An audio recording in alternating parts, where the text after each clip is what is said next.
Hello, and welcome back to the Weekly Weeb, or the not-so-weekly Weeb, as I've missed the past 2 weeks because I've been doing a lot of overtime. So, yeah, welcome back to the Weekly Weeb, and to everyone that's listened to the past 2 that I've put out, thank you so much for listening. I really appreciate that you're supporting my content, and we're back.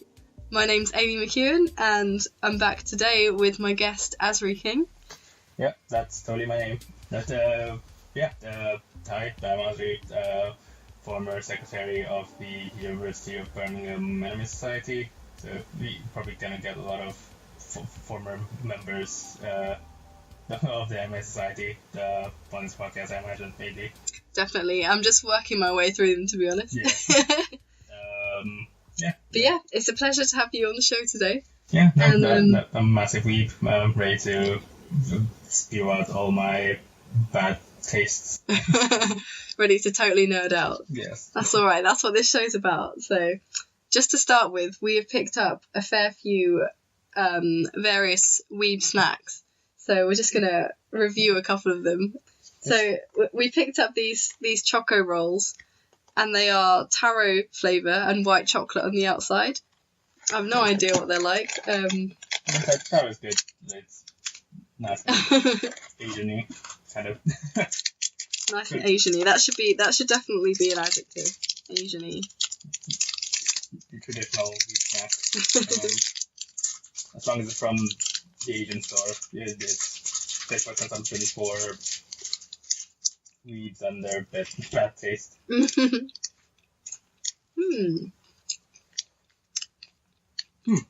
Okay. You weren't what I was expecting. This sounds like way for me. I don't really taste the taro that much. It just tastes a lot like pink wafers to me. Which is a favourite childhood snack anyway, so I can get down with these. What should we go for next? These are like one of my favourites. The Hello Panda. I've not had the green tea ones before. Yeah, no, the matcha flavors are my favorite. Matcha flavoured anything is like my favorite. This is like childhood snack. Fucking. I forgot to ask. Is swearing like allowed? It's a Christian podcast. Okay, good. So no good Christians here. Oh. No, yeah, Hello Panda is definitely the staple weeb snack outside of Poppy, I think. Definitely. You can find them in any Oriental store in the UK. Yeah, we've just grabbed all this from Seoul Plaza, so get yourself to a Seoul Plaza. If you're in the Birmingham area. There aren't actually that many around. Because even in London, I think my closest place is Japan Centre to go and get weeb snacks. God, yeah. Japan Centre is so good. It's amazing. They moved to a bigger, new store. Yeah. I went shortly after it opened, and it was just so gorgeous. Okay, what should we go for next? Look, maybe this weird Korean it's called labor almond snack. And those strips of seaweed covered in sesame seeds and almond nuts. Yeah, so I've had the plain ones before, but the almond one should be a new experience. Yeah. That's probably not a very nice sound for podcast listeners. Sorry about that. Oh, wait, what? Oh, what? This is lies. They're just plain... Wait, no, look at this. What? Oh, wait, no. You flipped them over and they've actually... No, they're like sandwiched. Oh, inside. Oh, okay. All right. Fake news. Fake news, okay. Oh, okay. Oh, you're pretty good. So, I don't even explain. If anybody's had seaweed, they know what they're in for. Which It's a lot sweeter with the almonds, I think. Yeah. It's got a good crunching sound. I feel like we should do ASMR, just get close to the mic. Go to the mic and just crunch.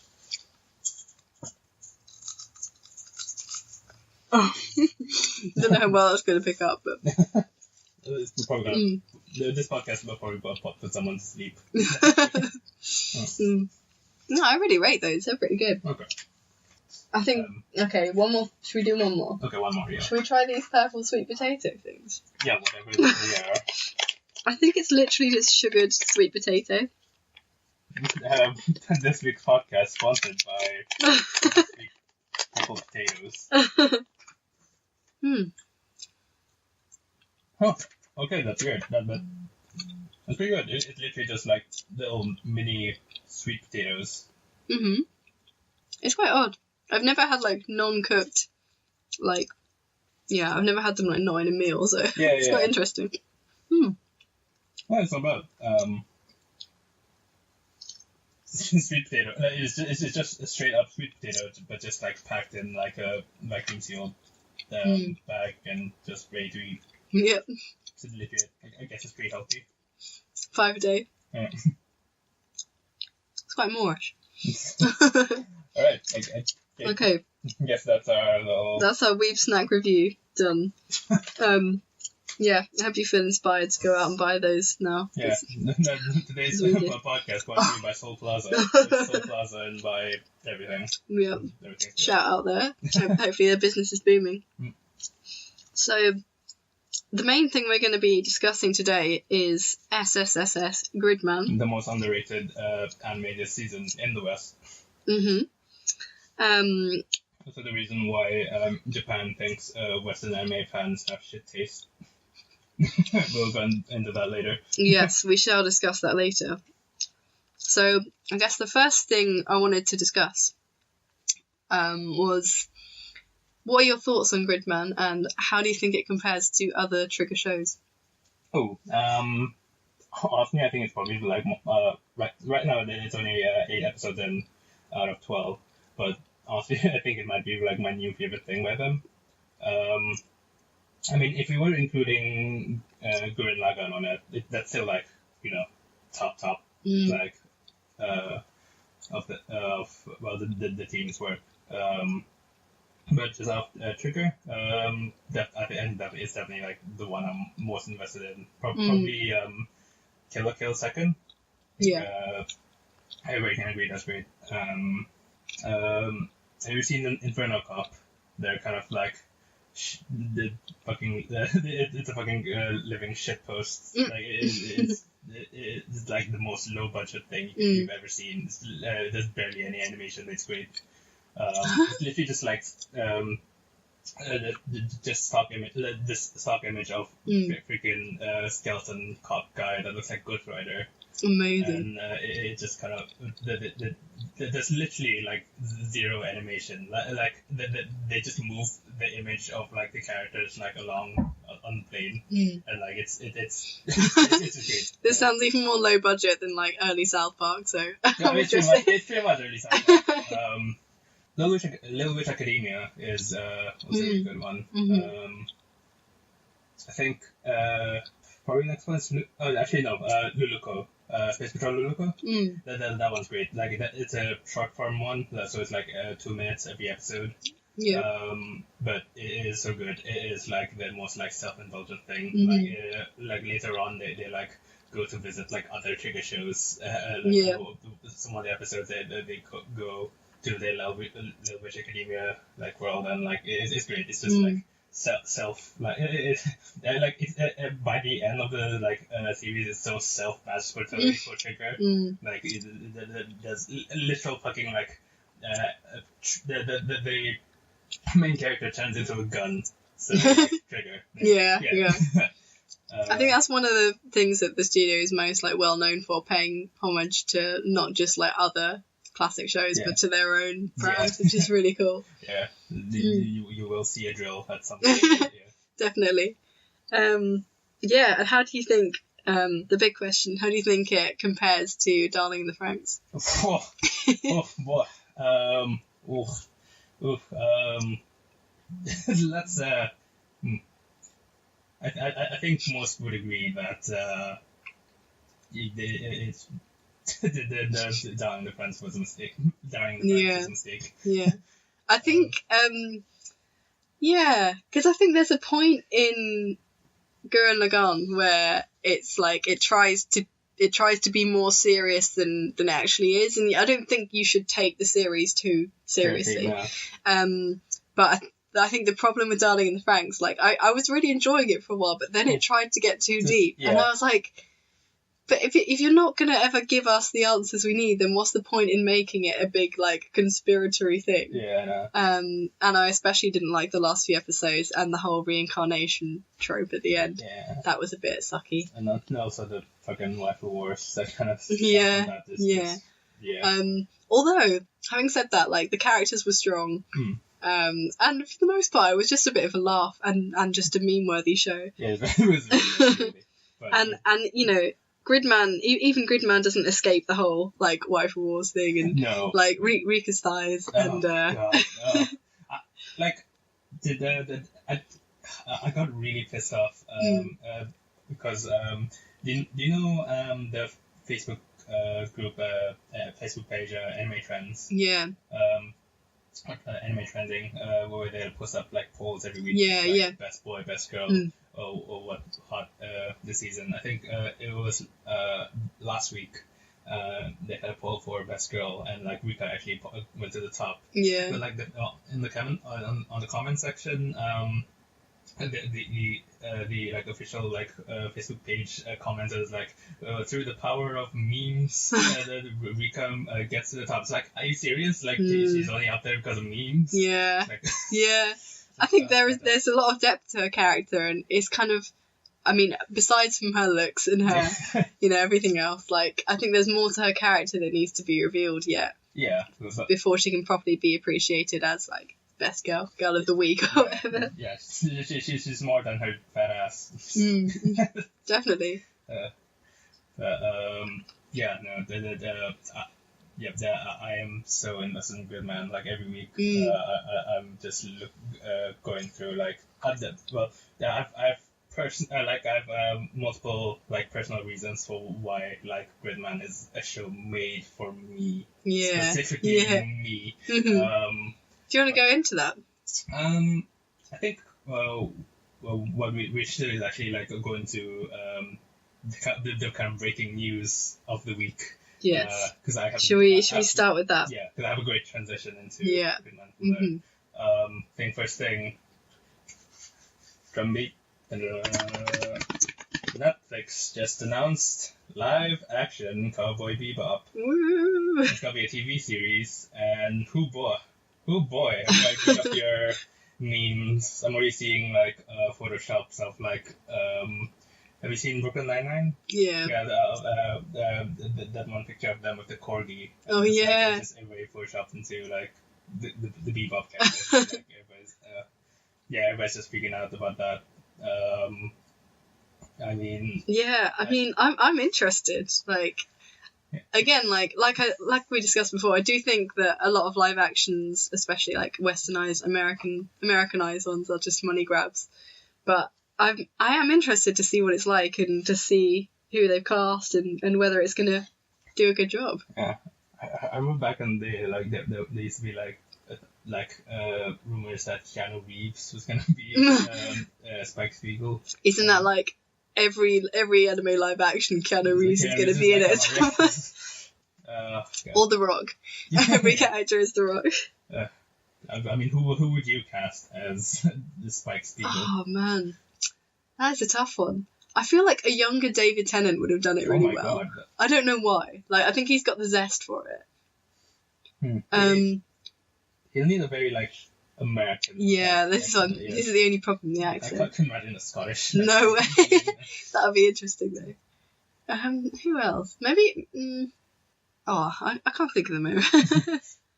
Yeah, apparently it's going to be a TV series, and so, well, we know how their Netflix like anime movie adaptations are. Because I mean, that Death Note one was like I'll give it like some points. That's like some like I think casting Willem Dafoe as Ryuk was perfect casting. Oh yeah, like, I think he was the redeeming factor of that film. Yeah, it was great.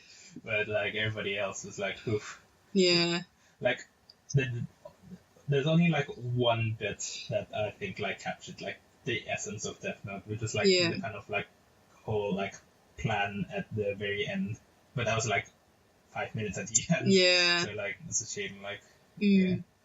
I didn't like what they did to L. I feel like he was way too.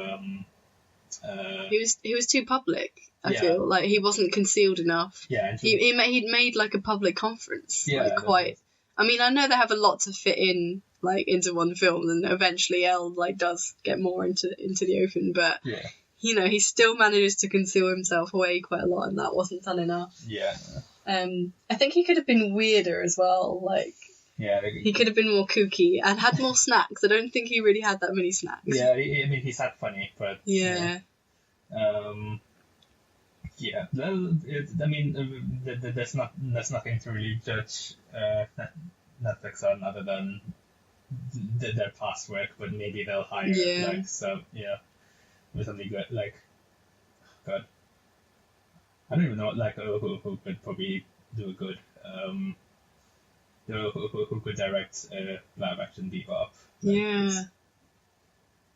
I don't know, like if they do it, I would probably want it to be like different from the TV show. I wouldn't want it to be like a straight adaptation, but like I also don't want it to be like different bad, like in the Death Note adaptation, because that was like Light was definitely not as smart as he needs to be until like the very last bit. He showed that. But that's the first that's the most breaking. The most recent. That was like a few hours ago. But before that, was the exciting news that Eva, Neon Genesis Evangelion, is going to be coming to Netflix spring 2019.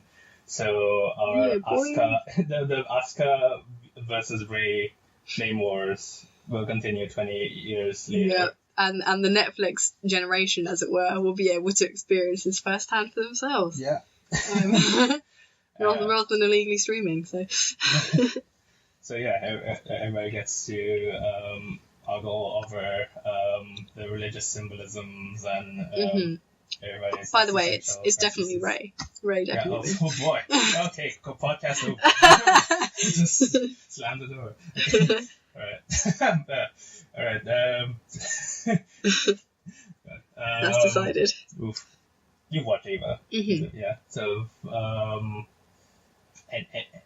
any thoughts on how people should watch it? Okay, because they're doing the movies as well. Yeah. So like people have been kind of asking how you should watch it, because like I've had one friend suggesting to watch the TV series and then the End of Evangelion movie and then the last 2 episodes, because we know what happens in the last 2 episodes of Eva with the whole no budget happening. Yeah. Basically, Shinji's meltdown. Like, I found that really like. I wanted answers to so many things, and all I was getting was Shinji's inner monologue, and I was like, I mean, this can get answered at End of Evangelion. I think that's where the film kind of fills in the gaps a little bit. Yeah. But yeah, I think I would agree with that order. Yeah, maybe just watch the whole first series and then watch End of Evangelion and then like the rebuilds if you want to, if you have time for that. But we're still waiting for that final rebuild movie. Yeah. It's like, how long is it gonna take you, Anno? He managed to like fit in like an entire Godzilla movie. Yeah. Like before. Have you seen Shin Godzilla? No, I've only seen. I saw the Godzilla film that was like 2014. Oh yeah, 13? the new one, the legendary. Yeah. And then like the really old one, but I think I haven't really seen any other. Yeah, no, Shin Godzilla's great. Like,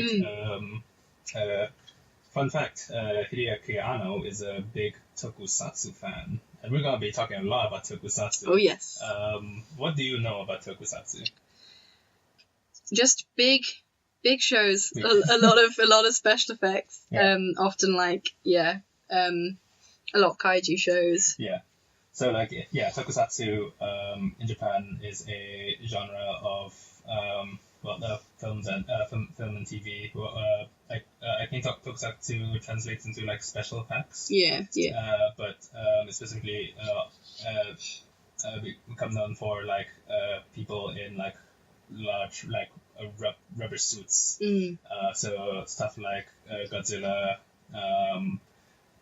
Power Rangers, things like this, a Tokusatsu show, Kamen Rider, one of my favorites, and Ultraman. And speaking of Ultraman, the Netflix is also doing a Ultraman series coming in 2019 based on the Ultraman manga, which I literally just got my copy this morning because I was so happy after watching the trailer. I think it looks pretty good. It's a CGI thing. For some reason, Netflix just really loves producing CGI anime. But I think like CGI anime has been like getting better. Like, definitely, I think it can I think things like Ajin were a bit like jarring at first, but they've definitely been getting better since then. Let's not talk about Berserk. But stuff like what was the Crystal anime? What was that one called? Because I've seen like a few bits of it and it actually looked really good. When did it come out? Like a couple of seasons ago. There was this one about like it was anime Steven Universe pretty much. Oh, I know the one you're talking about. I'm not sure. Because that I one can't was remember what it's called. CGI, but from trailers it looks pretty good. Reason I bring up Tokusatsu and why Anno is a massive Tokusatsu nerd. Actually, fun fact: one of the first things Hideaki Anno made is I think it was like a university project he did, where he like recreates his own version of like Ultraman. Where Hideaki Anno he himself dresses up like Ultraman, and like fucking grows 50 feet, and it's not even a good costume. It's just literally like a jacket that looks like the body of Ultraman, and then him and his glasses, and just going into like the size of Ultraman and just flying off it if you search up Return of Ultraman on YouTube, I put in like Hideaki Anno, you'll find it. I just watched it last night and it was like it's quite a trip, and you can kind of see like his love of Tokusatsu in Eva, because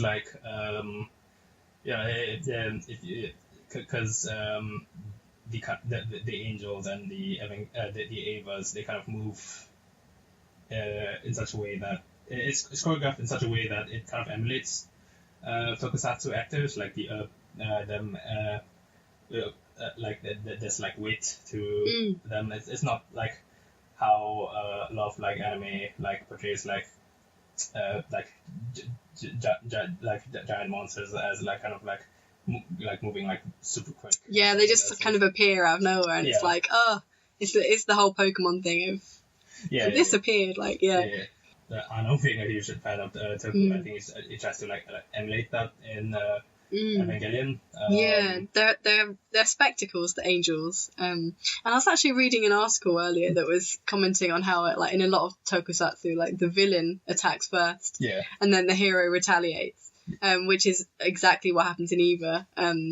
But interestingly, in Gridman, in the latest episode, there's that moment where they sort of think to themselves, what if we made our move first before Akane made her move? And, but we can get to that. Transitioning from Hideaki Anno, who founded Gainax, to Gainax, who made Tengen Toppa Gurren Lagann, and then that team going on to Trigger. Now we have their latest show, SSS Gridman, which means when they announced it meant so fucking much to me. Like when I was a kid, I used to watch this show called Superhuman Samurai Squad, which was the kind of Power Rangers-esque localization of the original show, which was Denko Chojin Gridman. So yeah, I used to have like the VHS tapes, and I used to like have a freaking a Gridman toy. Well, in the American show, it's called Servo. But I actually have this memory as a kid having my Superhuman Samurai Cyber Squad. That's a tongue twister. And like the box. The box the toy came in actually like said Gridman, because like we get like ton of like cheap knockoff like Japanese toys back in Malaysia. Oh yeah, I'm Malaysian by the way, so like I grew up with like a ton of the Tokusatsu shows you guys might not get here. So like there used to be like Malay dubs of Kamen Rider and like Ultraman and stuff. I mean, was there any like exposure to? I'm guessing you guys got Power Rangers. Yeah. I was about to say like that was probably the only thing I really had exposure to. Like unless I went and sought things out myself, then that was the only thing that was like shown on TV. Okay, yeah. So like but back in Malaysia they used to show Kamen Rider, Ultraman. So like I'm massively into Tokusatsu. Yeah. I think that's probably why Gridman isn't doing as well in the West as it is in Japan, because it's kind of playing into like the Toku nerds. So like I've seen like a lot of people in Southeast Asia are really into Gridman. So I guess I have the privilege of like being a Toku nerd to enjoy this show, but like I wish more people was into Tokusatsu shows here. But I feel like a lot of people just didn't have as much exposure as a kid. Yeah. Like, one thing that really like upset me the other day was like tried to show one of my friends on my like Discord episode of a Superhuman Samurai Cyber Squad, because they were enjoying Gridman, and they were like, "What the fuck is this?" and like, "Oh, it's not that bad. It's like a cheesy 90s TV show." Like they had like Tim Curry voicing the villain. Like it's like my favorite Tim Curry role. It's like it's great. But like, it's not that bad. It's just as cheesy as like Mighty Morphin Power Rangers. Like you have to be grown up with that. It's like, no, I was born in like 1999. So it's like, oh god, I'm old. Oh yeah. Like, oh my god, the people who wasn't exposed to Power Rangers. And I'm like, oh boy. Oh, that's really saying something, isn't it? Yeah, I just like felt my body wither away. Yeah. It's that feeling that you get as well when you realise that people that were born in 2000 are now at uni. Yeah, it's like, it's crazy. But that's why I'm glad that like Ultraman anime is coming to Netflix, and I feel like more and more shows from the East will be moving over to UK and American Netflix, and I think that the more exposure we get, the more popular we'll get. I think they'll have like a resurgence. Yeah, I'm hoping. But yeah, no, like, so, a little background. So Gridman is owned by Subaraya Productions, who make the Ultraman shows. So that they're kind of, so Gridman is kind of a spin-off to Ultraman? Not really, but it's in the same kind of band as Ultraman. So like in the original show, like it was all the battles happen in cyberspace and stuff. Yeah. So like this new show is kind of a sequel to it. Like it's kind of a sequel reboot. It's really unclear.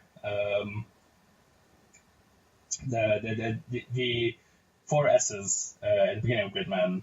So there is an obvious reference to like the American show, because Trigger are like reverse weeaboos. Yeah. Like if you've seen Kill la Kill, like there's so many like references to like Marvel. Yeah. Like, I think Gamagori, his uniform turns into Juggernaut and Iron Man. Yeah. And, like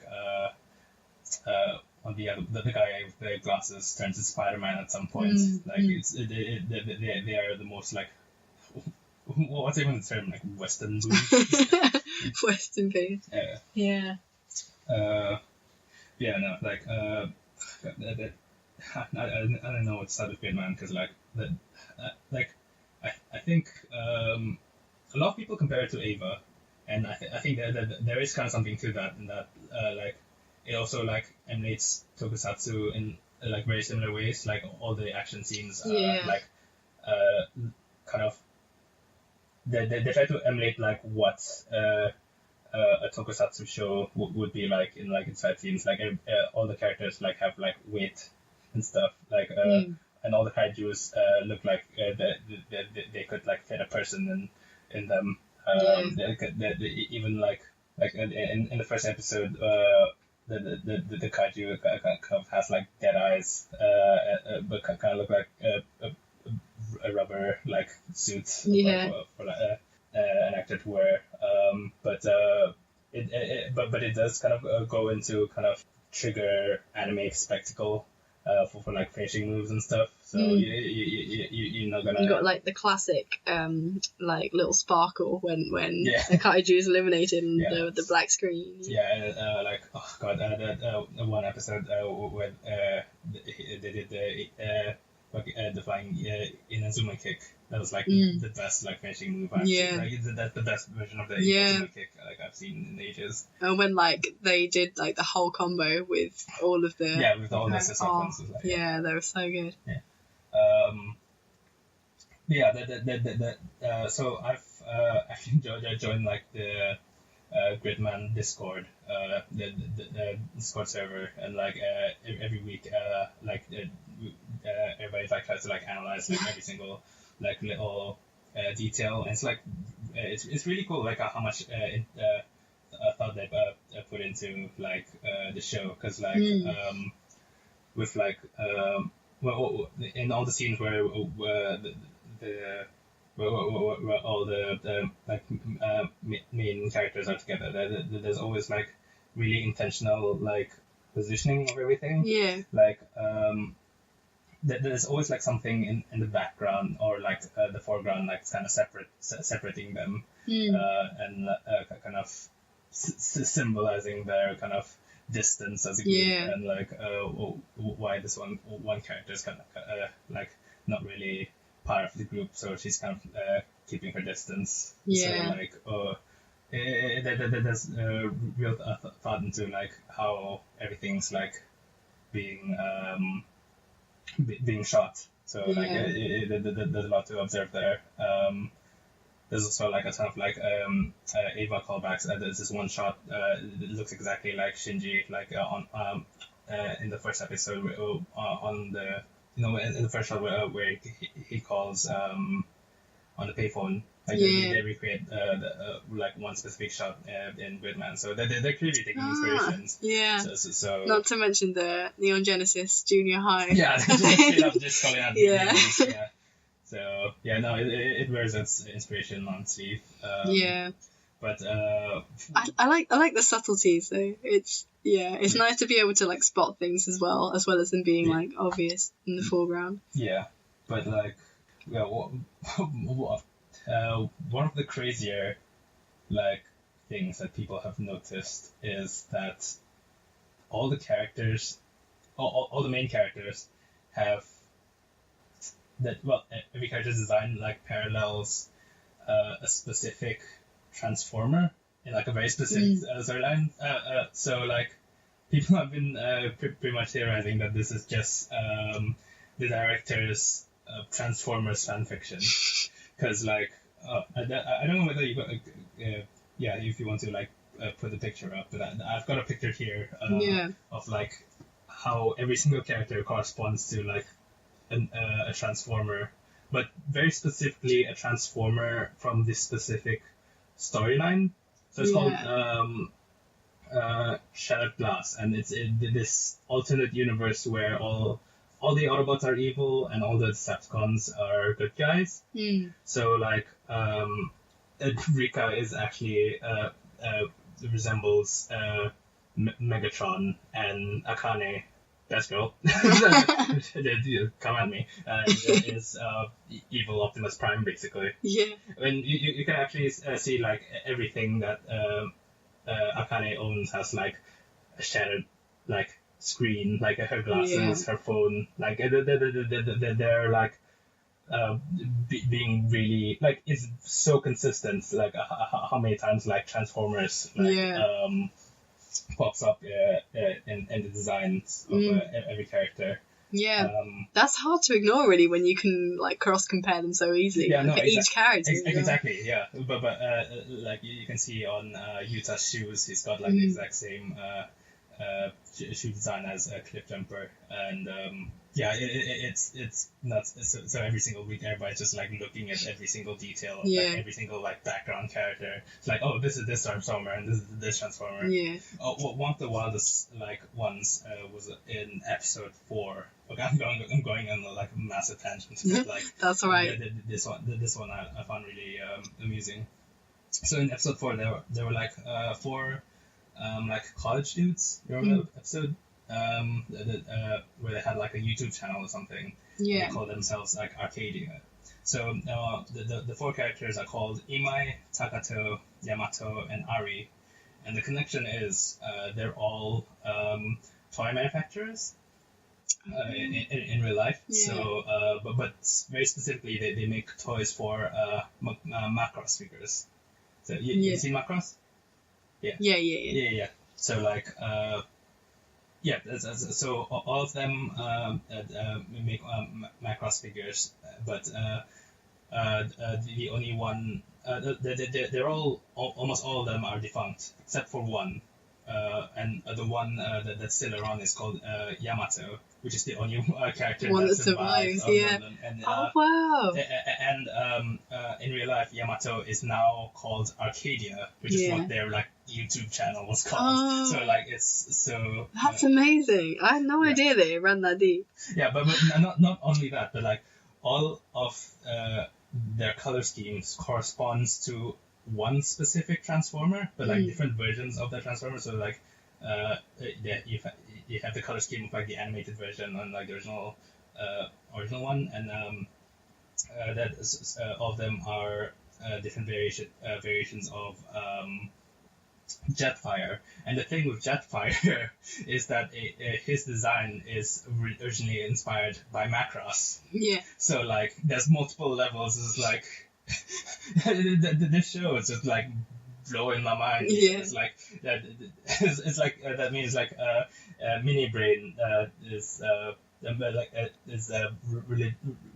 reference to like religious text, or like a bigger brain parallels to mythology, like galaxy brain, fucking toy, toy lore. Yeah. It's like, God damn it, Trigger. Yeah, no, like, there's so much great about the show. Like, there's so much thought that's gone into that. Yeah, and it's such a shame that it's not getting appreciated in the West as much, because I think a lot of people got soured after Darling in the Franxx. Yeah. So like. Although it's quite interesting as well, because I was just chatting briefly to Bell about this, about Gridman, and he's saying, I dropped it because I didn't want it to ruin my childhood. Wait, as what? in, like, his love of Ultraman. And yeah, so that's an interesting opinion. Like, what do you think about that? Like, the idea of it ruining childhood? I don't see how that's possible, because like it like has so much love for Ultraman. Like one of the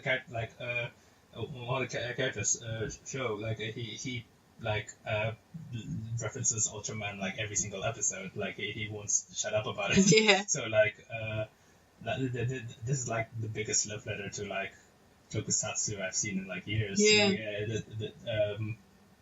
And like I grew up watching like the source material. I watched Superhuman Samurai Cyber Squad. Yeah. So like this was made for me. Like, who the fuck remembers Superhuman Samurai Cyber Squad? And like no, I would say like the first episode was probably the weakest. It definitely like improved on like episode 2 onwards. Like it was quite slow in the first episode, but I think it was good. But I can see how people would be maybe not quite get into it by the first episode. But I think like 2 onwards, like it really like amps it up. Yeah.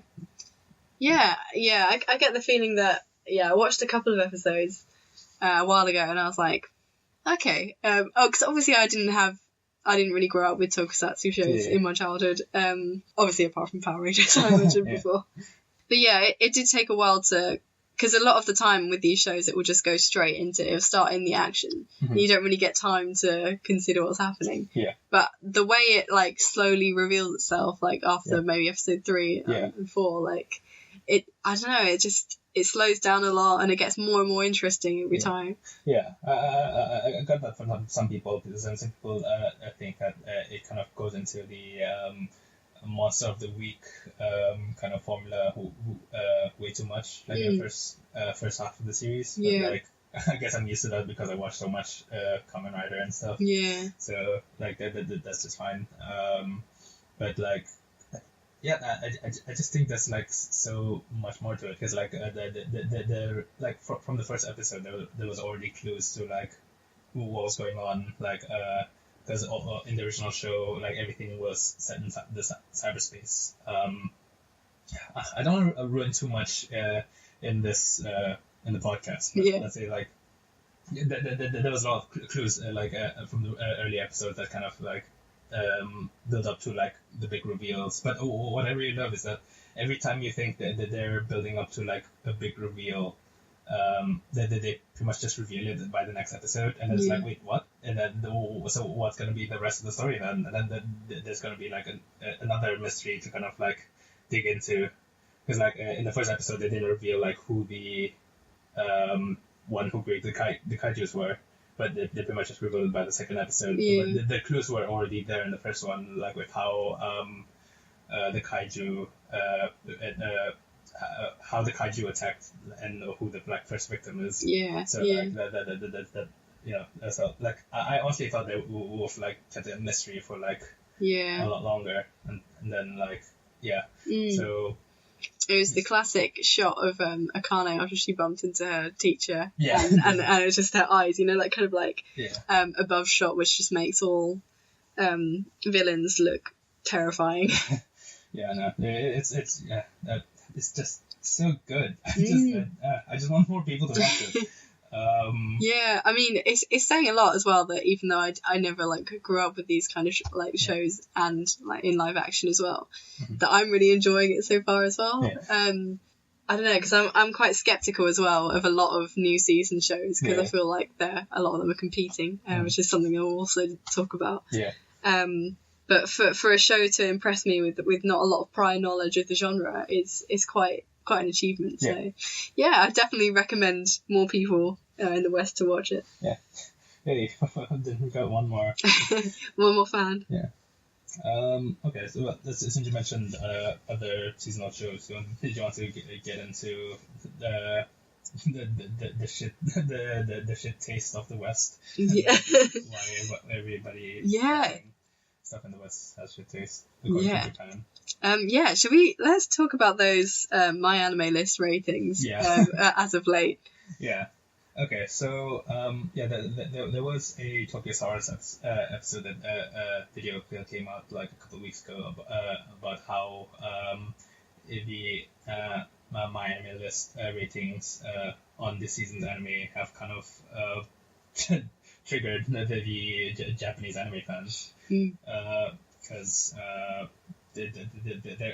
think probably the one that's been shocking to the Japanese fans the most is that how popular Rascal Does Not Dream of Bunny Girl Senpai is like so popular in amongst Western fans, because like I think they think it's good, but it's not as good as like JoJo or Gridman. Like why is it like at the top of the ratings right now? I think the things that Japan probably agrees on with the West is probably Zombieland, Saga, and JoJo. JoJo, yeah. Those are the two. But like everything else is just kind of like, wait, what? I can understand why Rascal has been so popular in the West. Yeah, I can see too. I watched a couple episodes, and like it is a really interesting premise, and like I think like the dialogue in it is great. Like it actually has a really really strong dialogue. And I think it's like for many of the reasons that Kokoro Connect and shows like that were so popular here, because I think it is a concept like the whole adolescent syndrome thing that has been quite overdone in a number of ways. But I think we're still enjoying it because we haven't had as much of that like that kind of material originating from the UK or from the West. Okay. So I think it's interesting for us to watch shows with that kind of phenomenon, as well as obviously the cute girls help. Well, yeah. And the dialogue, and just the meme-worthy quality of it as well. Especially like because the translation is really funny. Yeah. I think it just works in a lot of ways. Yeah, like the only like thing I can really like mark down about it is that the art style is a bit like plain. Like I thought like there's a shot in the first episode with like the main character and like his friend, and I couldn't tell the difference between the two. Yeah, there's nothing particularly remarkable about, especially the male characters as well. Yeah. Obviously I do appreciate the work that's gone into Futaba because she's gorgeous. Also Mai, like she's gorgeous too, but I think again I really like that each character has got quite a strong sense of characterization. Yeah, that makes sense. They've got a strong personality. Yeah, I can agree to that. I guess Japanese fans think he's a bit more generic. I think they're probably like more familiar with this kind of like storyline. Exactly. So, that's what I was thinking as well. Yeah. One anime I think has really strong like design is Zombieland Saga. Yeah. Like I only watched like an episode of that, but it's already like made like a really strong impression. Yeah, I've only seen a few clips from it so far. Yeah. But I really like the kind of Hoin Kiyoma-esque main guy. Yeah. I think like eccentric, loud, and hilarious guys always make for really really fun characters. Yeah, no, it's great. I definitely need to watch more of that. Yeah, I want to get to that rap battle because I've seen that video of the voice actresses actually doing it as well. It's so badass. Yeah, and then the only other thing I've really been following this season is bookseller Honda-san. Yeah, it is fucking great. It's so underrated as well, actually. No, like it's pretty much just like Aguretsuko, but as a skeleton. Yeah. And, as a bookseller. Yeah, and his character's so relatable as well. As someone that's fairly recently got into a new job as well, so many of his things are really relatable. Like the whole name tag thing, where they're like, "Oh, thanks for this," and he's like, "What? Oh, it's my name tag." I cannot express how real that feeling is when someone calls me by name in retail. It's like, what? Who are you? But like and how it calls out like all the Fujoshis their optics and that like self-declared Swedish one that was just like I'm a Fujoshi and he was like, wow. You have yaoi man. That's great. Genius. That is top mem. Yeah. It's just the best mems. Oh, defo. I have been watching a little bit of that time I was reincarnated as a slime. Oh yeah. That one's also actually quite popular in Japan. Yeah. I think it's because it's another exciting show that's like trying to push the boundaries a little bit. Yeah. And I think as stuff like tabletop and like role play games become more like globalized as well everywhere, that a lot more people can enjoy that element to that time I was reincarnated as a slime, because it is a lot of it is very like D&D. It's very like, oh, you've learned this skill, you've transformed into this, or and you've got a dragon as well, even if it is a bit tsundere, but that's I think something that everyone would like to see in anime, like it just pushing the boundaries of what can have sentience, and what you can do with like one concept. In that similar vein, the other really popular show in the West is Goblin Slayer. Yeah. So I've only watched one episode, and it's not as bad as some people make it out to be. I mean, that's like, it is edgy as fuck. Oh yeah. That first episode was quite controversial. Yeah. And I love how the ratings spiked in the first episode and just sort of teetered out a little bit. But yeah, I think I've only watched a couple of episodes of it so far, but I don't know. Yeah, I think that it's probably like as popular as it is because of the controversy. Yeah. But Yeah. like, yeah, Japan seems to think it's alright. But yeah, no, but like yeah, getting back to that, like the ML scores for Gridman are currently like 7.1, I think, Yeah. as of episode 8, and that is just a crime. Yeah. Like the Japanese fans are not happy. Like it's been consistently like jumping between like number 1 or up to like top 3 like most discussed anime.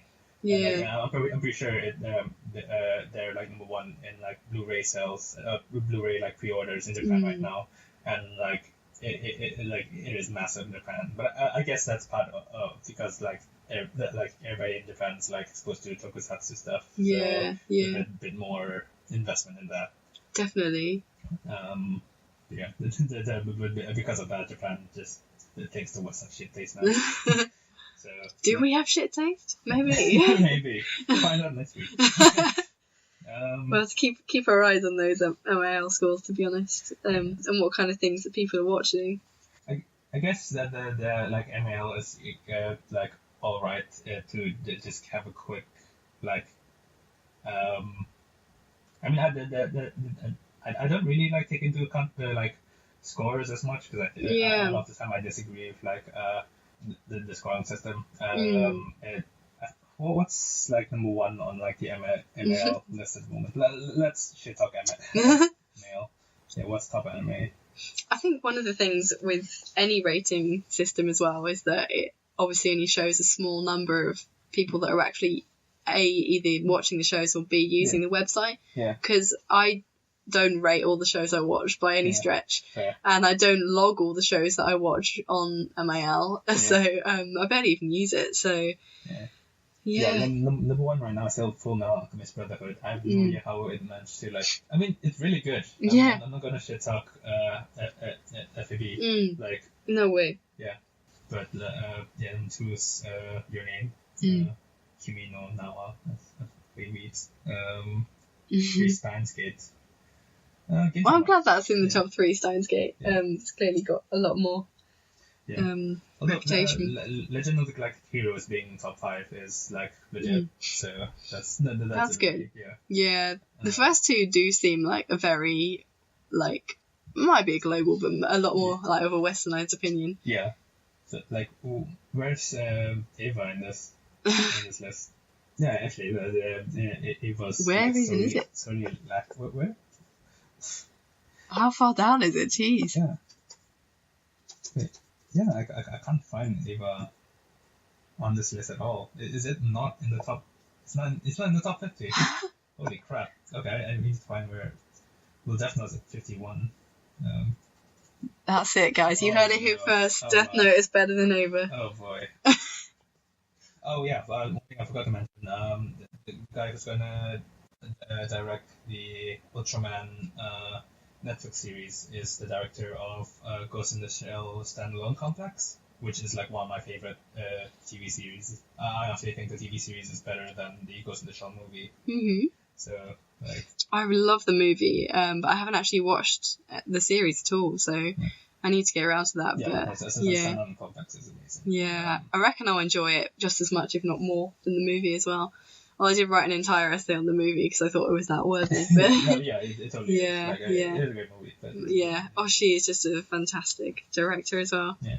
I think one of the things that is like a massive shame about the way that we consume anime today is what I was talking about in my last episode, which was actually the concept of competitive otakuism, where people just compete to be the biggest weeb. Who has the greater power levels?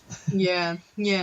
And it's essentially, it boils down to who knows more about this show than that person, like who can nerd out more about this and that. And I think it's something we should share with each other, like our enthusiasm for various different shows and our own knowledge on stuff. I don't think it should be something to compete over, especially people that just try and watch the most. Like, not even, I don't mind if someone watches a certain, like a specific genre or style of show because they're a massive nerd of that. I think that's great. I love that. I think it's great to see. But I do have a slight problem when people just try and watch as much as they can. They don't care whether it's trash. objectively, or they don't care if, you know, if they're not even enjoying it, they'll just see it through because they want to get that feeling of completion. Yeah. And that's fine. Like, I'm not judging if that's your life's purpose. Yeah, as much as possible. Yeah. Yeah, then I don't have an issue with that, but it's just when you parade that and boast about it as if it's, you know, something that you have over everyone else. Yeah, that's my problem, I guess, with the amount of shows that are just put out all in one go. Yeah, like I really don't follow like seasonal animes as much.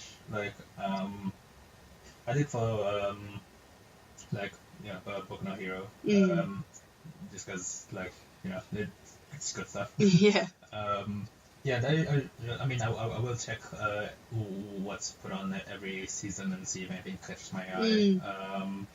I think it makes it a lot harder on that note for creators as well, and people that, you know, and mangakas, like anyone that's thinking of eventually making making a series into anime, because it has to compete with everything else on the market that's coming out at the same time. Yeah, I mean, I guess it's a good thing that there's like so much that, you know, you can't complain about like not having anything to watch, because it's always exactly, yeah.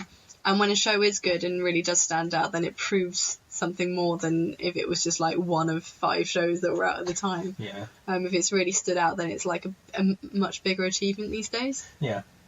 I mean, I guess like if like a 13 episode anime like works out, then they'll give you more episodes, and like I think Hero Academia only had like 13 or 24 episodes like at the start. And yeah. It became popular, so yeah, now we've got endless seasons. I guess I mean we could either have like seasonal animes or like endless Naruto and Bleach with just endless filler, and like as the anime like tries to keep slowing itself down to let the manga catch up. Yeah.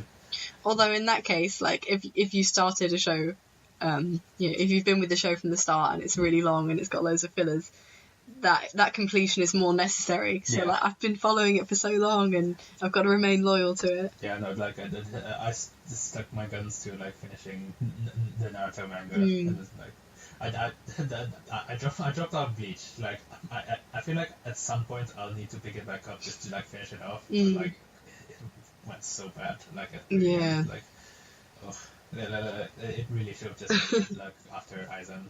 It was like, yeah, you finished it fine. Just like, yeah. But nope, because Bleach was printing money up until it got really short. Yeah. One Piece is forever. Like, there's nothing ever going to like knock One Piece out of its like top spot. Oh, definitely. It's too iconic at this point. But yeah, those was we went through everything this season. Last season, the only thing I really watched out of Hero Academia is High Score Girl. That was pretty good. Did you know anything about that? I don't think anybody, that many people really. No, I didn't get around to that one actually. Yeah, it's about this like 2 kids, a boy and a girl, and like how they're really into like fighting games, and like the girl is like a massive like Zangief. Like they both play Street Fighter 2, and like her main character is Zangief, the big bulky Russian grappler, and this little girl like being a monster, and it's just like yeah. But yeah, that's a really good show, really cute. I think honestly I haven't really I haven't really kept up with that many seasonal stuff as of late. I'll like watch the occasional Mother's Basement video and see like, oh, this is interesting. This is have a good OP. What's in an OP? Yeah, genuinely, like I think a lot of shows, if I'm not sure, I'll just watch the opening, and if it's good enough, I'll be like, screw it, I'm gonna watch a few episodes purely just for that. Yes. Like, it's like when I first watched Love Is Like After the Rain, and I was like, oh, this is okay, and then suddenly the I'm ending started playing, and I was like, okay, I'm gonna just have to watch this just to listen to the ending every time. It turned out to be a really good show actually, but yeah, I feel the same. I think since maybe like 2016, I've just got to the point where it's like, there's too much. Like, Yeah. you've really got to be selective and, you know, have a look around, explore things, but like, yeah, don't try and do too much. Yeah, like just because like you've been you have enough time in your life to follow every single thing this season. It's like not that much of an accomplishment. Yeah. I think we've discussed all things seasonal. Yeah, do you want to talk about Mirai? Yeah. Just to finish off today's episode, and take a bit of a stray from Gridman. just wanted to talk about Mamoru Hosoda's most recent film, which is Mirai no Mirai of the Future. Future of the future. Yeah, because basically one of the characters is called Mirai, but yeah, it becomes a lot less confusing after you find that fact out. Yeah. But yeah, it's. Yeah, what did you think of the film? I think it's great. Like, not my favorite of his films. I think my two favorites of his is probably actually no. My top three of his films are. I think number one still probably Digimon the movie. Like, I just have the biggest soft spot for Digimon. Yeah. And it's great. Wolf Children is a strong one. Summer Wars is basically just Digimon movie again. Yeah. It's like, yeah. There's barely any difference. Maybe a bit more like morals on family. But yeah, no, those three are my favorites. But Mirai is a really cute like strong family film, I think. Yeah. I'm a massive fan of The Boy and the Beast. I think. I still need to watch that. It's on Amazon Prime. Yeah, you do. I think it's just really heartwarming because Hosoda focuses a lot on family, which is obvious in like all of his films. Yeah. But this one I felt it was particularly heartwarming because it was a lot about like isolation as well, and like to contrast those two things. And it just took me on such a journey, like from like real to surreal, and I think that's what he does best as well. That's why I like The Girl Who Leapt Through Time so much as well. Yeah.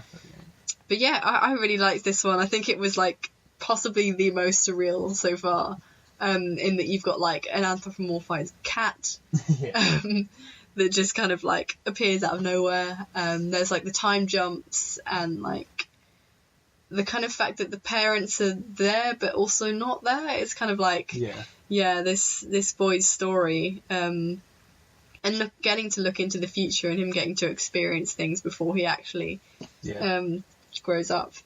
I think that's a really cool concept. Yeah. Also, Murray sort of loves that like one shot where like they're in like this completely blank white space with like, digital lines. Yeah, I was like this happens in Summer Wars. Happens in Girl Who Leapt Through Time. This happens in Digimon. Yeah. Like he just really loves like blank space. I'm pretty sure it happens in The Boy and the Beast at some point as well. I just love that shot. Yeah. Yeah, no. Probably was like when he first created it, like this is a masterpiece. Like use it again. Yeah. They're always like great shots. Yeah.